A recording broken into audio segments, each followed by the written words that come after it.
اللہ اکبر اللہ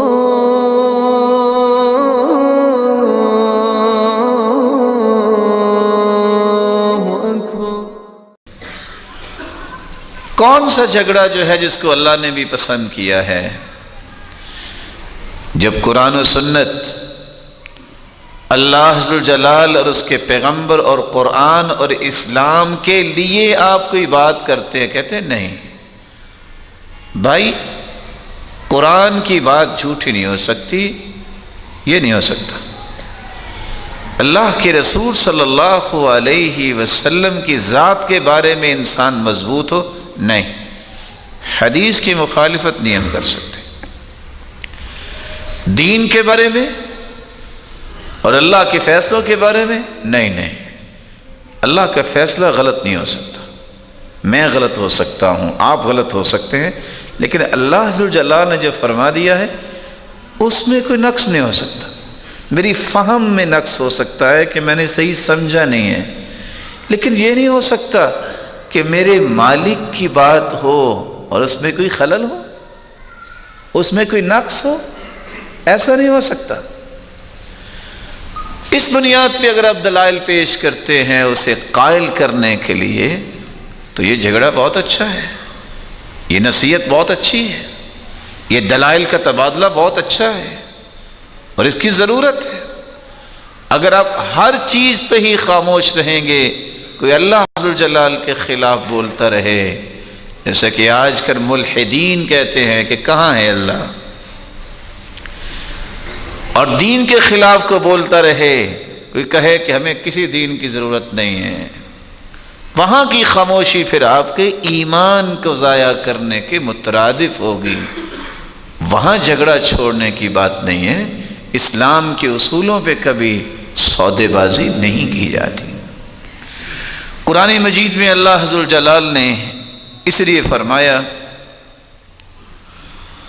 ادعو الى سبیل ربک بالحکمت والموعظۃ الحسنہ وجادلہم باللتی ہی احسن۔ لوگوں کو دعوت دو حکمت کے ساتھ، دانائی کے ساتھ۔ بعض لوگوں سے بات کرتے وقت حکمت و دانائی اختیار کرنی پڑتی ہے، بعض لوگوں کو میٹھی بات کر دیں، اچھی واز کریں، ان پہ اثر ہوتا ہے، لیکن بعض لوگوں کے ساتھ دلائل کا تبادلہ کرنا پڑتا ہے۔ ہر بندے کی سوچ ایک تو نہیں، جیسے جیسے کسی انسان کی طبیعت اس کے مطابق اسے حق کی طرف لانے کی کوشش کرنا۔ آپ ہر بندے کو کہیں کہ وہ آپ کی اچھی بات کو مان لے گا، ایسا نہیں ہوتا، اور ہر بندہ جو ہے وہ اس سے آپ دلائل پیش کرتے جائیں، اس کو سمجھ نہیں آئے گی۔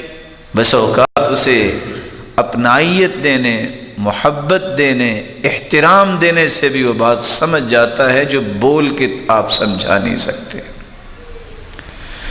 تو قرآن مجید نے تینوں مرحلوں کا تذکرہ کیا ہے۔ آپ حکمت سے بھی دعوت دیں، آپ اچھی نصیحت اور وعظ سے بھی دعوت دیں، وَجَادِلْهُمْ بِالَّتِي احسن، لیکن اگر موقع بنے کہ وہ دلائل سننے کے بغیر وہ مطمئن نہیں ہو رہے، تو آپ دلائل بھی اچھے انداز سے پیش کریں۔